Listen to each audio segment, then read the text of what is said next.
Lugi ng Department of Agriculture na may krisis sa sibuyas. Ayon kay Agriculture Secretary Proceso Alcala, hindi ikinalulugi ng mga magsasaka ang kasalukuyang 15 piso kada kilong presyo ng sibuyas kapag direktang binili mula sa kanila.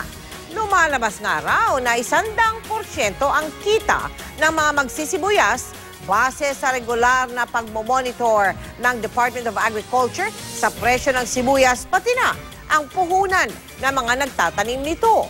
Mababa na rin daw ang 40 pesos kada kilong presyo ng sibuyas sa mga tindahan kumpara sa dating 60 pesos kada kilo.